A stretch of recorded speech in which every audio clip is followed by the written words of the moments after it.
Let's talk about intentional consumption. Let's talk about how we can shop in a way that does not harm the environment, that benefits our finances, and that decreases our stress levels and makes us happy with the things we own, no matter if you want to be a minimalist or not. What I specifically want to talk about today is why I do not believe in no buys and what I do instead. And also at the end, I will talk about when maybe I think a no buy might still be the solution. So, why do I not believe in no buys?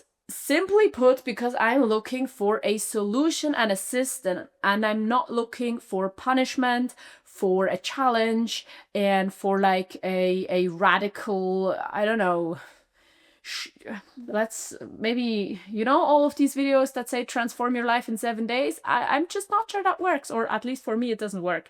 So what I'm looking for is for a slow change in behavior that will make it possible for me to stick to it for the rest of my life. So if I do a no buy, that is not something I'm going to stick to for the rest of my life. It's just not possible, because at some point I will really not have any clothes to wear anymore.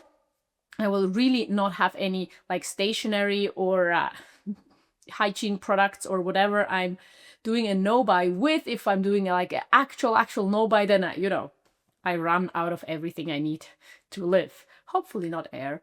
So what I do instead is low buys, or actually kind of like a continuing low buy for the rest of my life, if possible, as I said, because I'm looking for something that can work forever. And with a low buy, I'm really just trying to figure out the guidelines and the motivation I need to stick to my values and to make sure that I have everything I need, and to make sure that I'm also not overspending on things that I don't need and don't have a use for. So in my case, what's been working well for the past few years is that I'm allowing myself to buy one item per month. Now, this would not include something like food or something for my son, or even something that actually breaks that I have to buy a new version of because it's something I use every single day, or it's like underwear or something like that. It's something that I want to add to my life. It's something that I want to upgrade. Yeah, I think the rules in the end, like the very, very small parts of the rules, are not very important. What is important to me, and what I think is the most crucial thing to think about, is I do this for me. I don't do this against myself or to punish myself.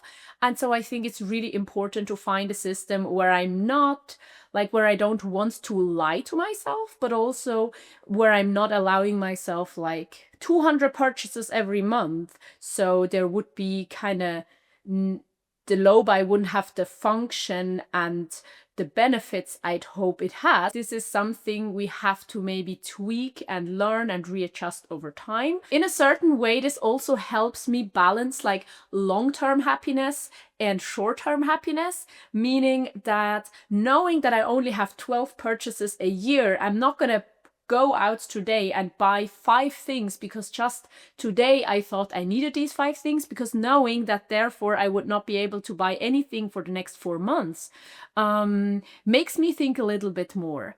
On the other hand, I think it's important that I'm not restricting myself to an amount where I'm like unhappy and depriving myself of things that I need or that make my life a lot better. So this year, for example, just this month, I bought a bike helmet, and that's something I wanted to buy for a long time because it's such a good idea to wear a helmet when riding a bike because it's dangerous. And still, I didn't do it for the past few years, but I at least did not do it because I was afraid to like kind of waste the purchase.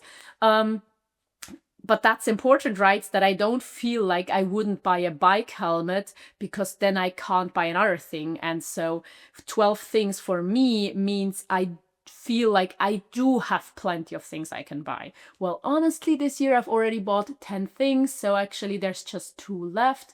But in general, over the past 5 years, I realized that 12 items is just about what I need. And then deciding if, I want to include underwear, or I want to include business things, or I want to include the pictures I print for my journal, it was something sometimes a bit more than 12, sometimes a bit less than 12. But this is about the number that feels right to me. Now, that being said, I can definitely imagine that depending on where you're at in your life, if you're, I don't know, moving out from your parents' house, or if you're splitting up with your husband and moving out there could be a lot of purchases needed. And so maybe rules like these need huge exceptions, or we need to kind of throw away the rules for a period of time if like a big move and something like that happens, and if our life changes drastically.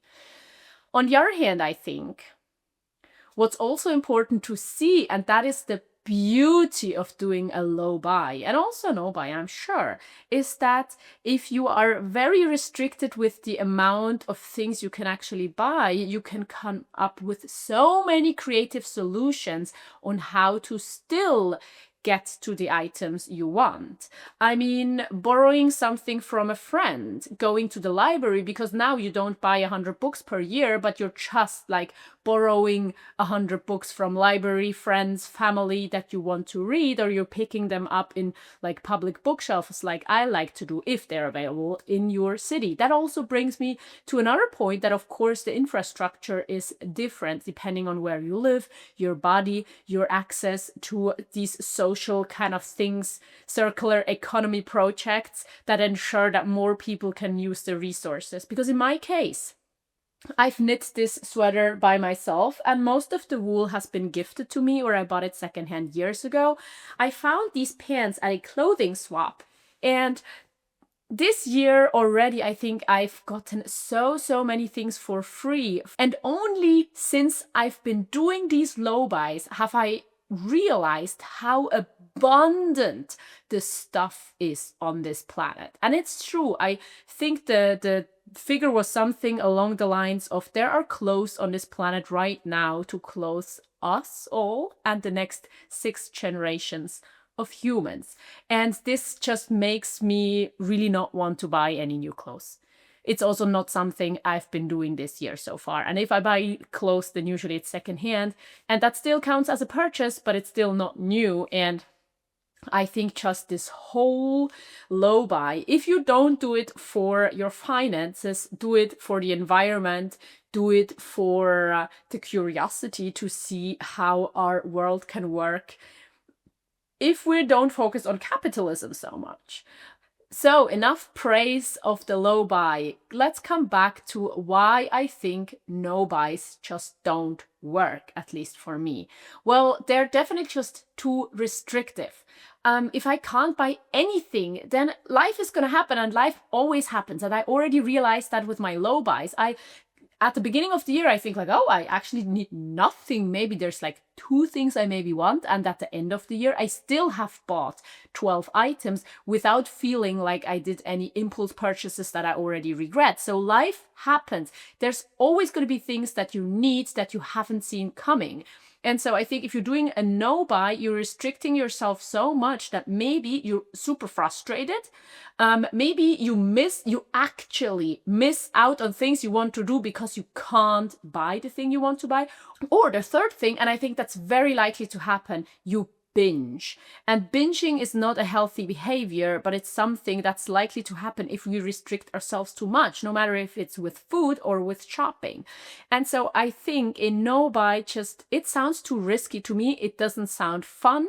And it is definitely just not a solution that will work for the long term. Also, while I think you could potentially save a bit more money, it could also lead to a lot more stress because you're so restricted, because you have, like there's no legal way for you to buy anything, that you're worried about things that might come up, that you're worried about things you need right now, and that again can just lead to you wanting to buy even more, you binging a lot more times, abandoning this no buy project. And therefore, I just think a low buy might be the better option. Now, as I promised, I do want to talk about a few cases where I do think a no buy might be a good idea. If we broaden the term a bit, if we don't just look at like buying things, but if we look at all kind of like black and white decisions, I think there are places in our lives where these decisions can make sense. You can make a lifestyle decision that is like black and white. For example, what I did earlier this year, I decided to stop drinking alcohol altogether. I think this is something a lot of addicts can really benefit from, but even for me, whereas like I never had a problematic relationship with alcohol, still I can definitely decide to just not ever do it again. Of course, I can also, change that decision again in 20 years, but there's just no benefit and there's no need for me to drink alcohol ever. And the same does not go for shopping, because there are always going to be things that we need to buy. So I do think when it comes to things like these, in the end, we do need to find kind of like a gray lifestyle. We're just never going to be able to have a black and white thing. We're never going to be able to buy every single thing that comes to mind or nothing at all. So we have to find a balance somehow. Still, if you are a shopping addict, if you're really coming from a place where there's no balance whatsoever, maybe, just maybe, a no buy for a limited period of time as some kind of like a reset could be beneficial to you. I think we need to do this really carefully to avoid binging at any cost, to make it a successful thing that motivates us and that actually pushes us in the right direction. And maybe if it's just too hard to kind of like monitor and balance it, because maybe you've tried that a lot of times, then it could be a good idea to do a no buy. But then I think it might be better to start with 1 week or 1 month, but definitely not a whole year of not buying anything. Then I also think it might be a good idea to write down all the things that you want to buy and then look at the list at the end of the week, at the end of the month, and decide or see for yourself what all the things are that you already don't want anymore. Because I think that's a huge factor in maybe like not being able to balance shopping, that we just buy impulsively everything that comes to mind, and that we have to learn and maybe see for ourselves how these wishes and these needs, they feel like needs, they are not needs, kind of fade even after a few hours or a few days, or at least after a few weeks. Usually we actually don't feel the same need anymore for this item that never was a need. Still, I think that is the only exception where a no buy actually makes sense. But let me know what you think, because maybe you have a completely different opinion and different experiences when it comes to low buys and no buys. And a part of me always wants to just have no rules. But then I still realize that for the past 5 years, it has worked better if I have these like soft guidelines that kind of pull me a little bit into the direction I want to go. And in the end, I'm the one benefiting, right? I'm the one saving money. I'm the one acting more sustainably, and I'm the one not having like a cluttered home. And if I realize I need something, I can still always go out and buy that item. So there's no actual missing out. At least I've never like seen it. And with that, I'm gonna leave you for today. I do hope you like this video, and I am gonna link you another one right here that you can check out now. Also, don't forget that there's Patreon, where there's an extra podcast episode every single week. So maybe check that out too. And then I hope to see you here in my next video or somewhere else. Goodbye.